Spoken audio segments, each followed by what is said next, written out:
Singapura dan Bank Indonesia.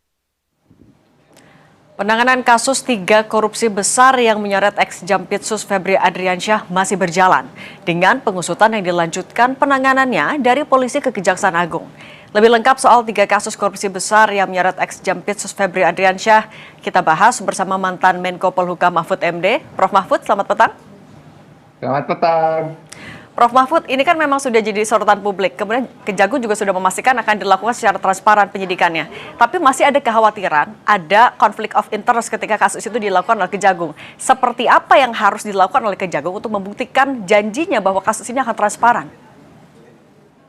Ya, kalau soal mau memenuhi janji itu kan ada di hati masing-masing ya. Kita tidak bisa menyatakan itu bisa dipenuhi atau tidak. Kan biasanya kalau pejabat bicaranya yang baik-baik saja, nanti transparan dan sebagainya. Tapi di lapangan kita kan tidak tahu. Jadi kita tunggu aja. Kan kita juga bisa ikut mengawasi ya. Jadi saya tidak menjamin juga lah, karena saya tidak tahu sesungguhnya apa yang terkandung di balik semua peristiwa yang serba cepat dan nampaknya tidak sesuai dengan hukum ini. Berarti Itu maksudnya, aja, kita tunggu perkembangannya. artinya Ya, maksudnya kejanggalan yang Anda temukan di mana saja poinnya, Prof? Kejanggalannya tersangka diserahkan ke Kejaksaan Agung oleh polisi dengan narasi dilimpahkan. Nah, kalau dilimpahkan itu kan berarti sudah P21. Kalau P21 itu artinya tersangkanya sudah diperiksa sesuai dengan pasal 61 ya KUHP. Itu kan mengatur tersangka diperiksa dulu, lalu berita acara pemeriksaan itu ditandatangani, lalu barang bukti ya beserta berita acara bahwa sudah diperiksa itu diserahkan. Itu namanya dilimpahkan. Tetapi harus sebelum dilimpahkan itu harus ada P21 dulu dari Kejaksaan menyatakan ini yang sudah ditandatangani dan barang buktinya sudah cukup. Maka sekarang jadi P21, lalu barang bukti beserta tersangkanya diserahkan. Ini belum diperiksa, lalu diserahkan. Tersangkanya belum diserahkan juga. Harusnya kan diserahkan oleh penyidik, ya, untuk ditahan atau untuk apa gitu kan diserahkan oleh penyidik Polri, karena Polri yang membuka. Nah, itu saja kan sudah pelanggaran. Dan saya kira masalah ini tidak perlu diperdebatkan tentang kesalahan ini. Saya kira semua orang yang mengerti itu sudah berbicara semua. Misalnya aktivis penegakan hukum pidana seperti Boyamin udah bicara lebih dulu. Lalu Pukat UGM, lalu ada Ginting. Semua sudah mengatakan ini salah. Gitu. Ya. Oke. Oleh sebab itu ya mari kita lihat perkembangannya. Kesalahan ini mau diapakan? Karena hukum itu, Mbak, hukum itu setiap term itu mempunyai arti stipulatif. Misalnya antara dilimpahkan dengan diserahkan itu kan beda. Kalau dilimpahkan tuh ukurannya hanya satu, sudah diperiksa, sudah P21 dan sudah cukup alat bukti. Diserahkan.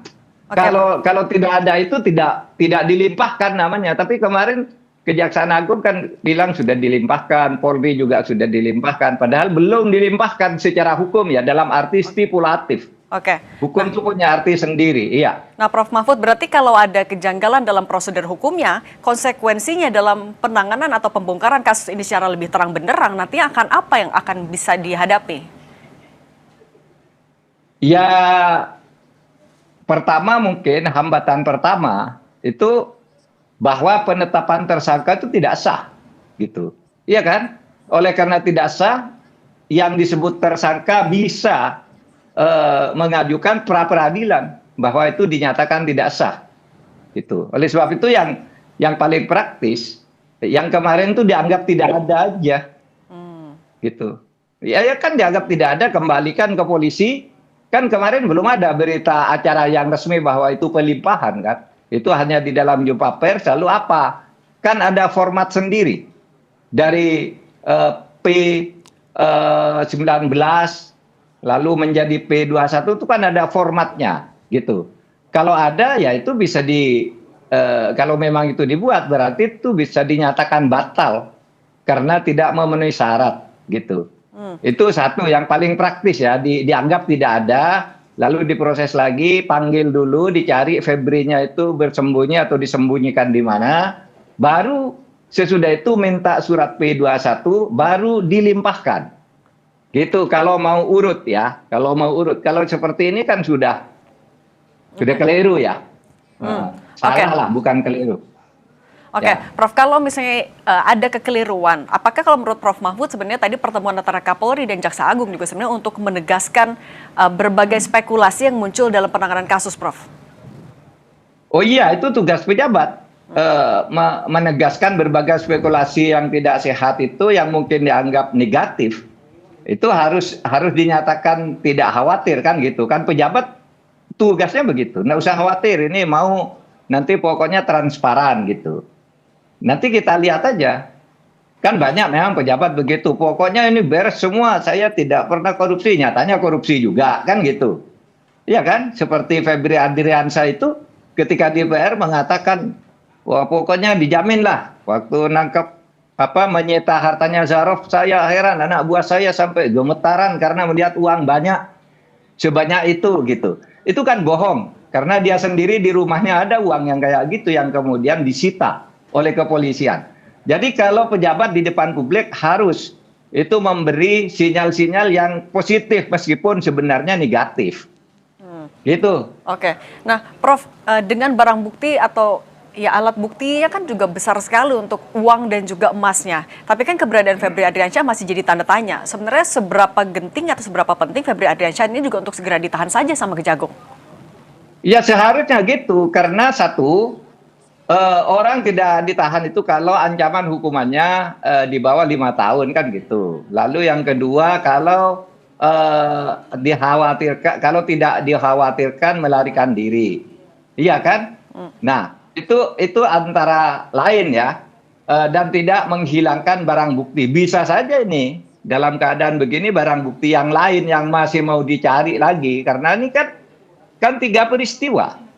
3 peristiwa atau 3 kasus ini baru diselidiki di 2 tempat. Baru digeledah di 2 tempat. Kan bisa saja dari kasus-kasus ini muncul nanti. Sehingga bisa saja terjadi upaya penghilangan, upaya melarikan diri dan sebagainya itu. Ya seharusnya Febri Adriansyah ini segera ditampilkan ke publik, tampil ke publik. Dan ditahan segera kalau dalam keadaan begini. Tetapi status ketersangkaannya harus disahkan dulu. Dan itu bisa cepat kok. Disahkan dulu. Pertama panggil, diperiksa, lalu suruh tanda tangan berita acara. Lalu pada saat yang sama kejaksaan membuat surat sudah P21 karena memang sudah lengkap. Lalu sesudah itu dilimpahkan. Baru nanti proses pelimpahan ke pengadilan oleh jaksa penuntut umum. Kan cuma gitu sebenarnya tuh bisa dikerjakan dalam 1 jam kok. Kalau ingin memenuhi formalitasnya. Yang kemarin dianggap tidak ada lalu hadirkan Febri Adriansyah lalu suruh tanda tangan berita acara bahwa dia sudah diperiksa. Lalu serahkan ke kejaksaan seluruh berkas. Lalu kejaksaan menjawab oke, ini P21 sudah P21 serahkan seluruh barang bukti beserta tersangkanya. Itu lalu menjadi urusan kejaksaan. Nah, Prof, soal lagi-lagi tanda tanya di mana posisi Febri Adriansyah ini juga kan keterangan dia adalah yang paling krusial artinya di sini. Tapi dengan belum ditahannya dan posisinya masih tanda tanya, apa yang terjadi menurut Anda, Prof Mahfud sebenarnya? Ya kalau rakyat seperti saya ini boleh curiga ini bersembunyi atau disembunyikan oleh sesuatu kekuatan. Masa negara tidak bisa menghadirkan dia? Masa negara tidak mengumumkan dia ada di suatu tempat ini? Dan seterusnya. Apalagi dikatakan sudah dilimpahkan meskipun secara yuridis itu belum ada pelimpahan sekarang ini. Ya, berdasar pasal 61 KUHP. Gitu Mbak. Oke, kalau misalnya ada kecurigaan disembunyikan, menurut Anda siapa yang nyembunyiin, Prof? Udah tahu. Nanti kalau kita nuduh-nuduh gitu, bari berbahaya. Pokoknya ini sangat aneh, negara tidak bisa menghadirkan seorang yang diumumkan sebagai tersangka. Dan tapi berarti Kan aneh. dan berarti Ya, barang kan bukti aneh, sebanyak kan? itu juga Prof bisa dipastikan tidak hanya milik Febri seorang. Ya bisa saja. Bukan milik Febri seorang. Nah, makanya dihadirkan dia. Dan menurut saya, menurut keyakinan saya, polisi itu sudah tahu uang itu dari siapa, siapa yang bawa, kan tidak sembarangan. Ya, tidak sembarangan menyita begitu. Pasti tahu ini uang dari berapa, dari siapa, tanggal berapa, dibawa dengan apa, tuh sudah pasti ada catatannya di polisi. Polisi kita tuh dalam hal-hal begini, asal jangan diganggu, profesional kok menemukan hal gitu. Tinggal sekarang hadirkan jasnya, lalu tunjukkan ini uang tanggal sekian. Lewat mobil ini, jumlahnya sekian, yang mengirim ini tuh pasti rinci temuan polisi itu. Itu. Nah, Prof yang juga Apalagi sekarang, ya sekarang ini sudah beredar ya, jaringan bisnis keluarga Febri Adriansyah ini dimuat di dalam EFU ID. Itu gila-gilaan juga tuh. Oke. Prof yang juga jadi kekhawatiran adalah dari publik adalah jangan sampai ini dilokalisasi nanti tersangkanya hanya sampai Febri Adriansyah saja. Kalau Anda meyakini apakah Kejagung akan bisa membongkar sampai ke tokoh-tokoh lain? Saya tidak yakin, meskipun mungkin Kejaksaan Agung selalu menjamin itu. Oleh sebab itu saya lebih setuju sebenarnya yang tidak melanggar hukum acara dan ada kepastiannya ini supaya diambil alih. Ya, diambil alih oleh Komisi Pemberantasan Korupsi. Tetapi saya kira Kejaksaan Agung akan keberatan melakukan ini, kan gitu. Itu menyangkut prestise kelembagaan, menyangkut marwah kelembagaan, pasti diartikan begitu. Tapi kalau sudah begini kan memang jadi masalah nanti hukum acaranya. Oke. Secara hukum ini sebenarnya belum ada pelimpahan. Secara hukum ya. Oke. Baik. Iya. Oke, baik. Prof Mahfud MD, nanti kita juga nantikan bagaimana janji dari Kejaksaan Agung membongkar kasus ini terang-terangnya. Prof Mahfud MD, mantan Menko Polhukam, terima kasih sudah berbagi pandangan bersama kami. Saya selalu, Prof. Makasih, Cindy.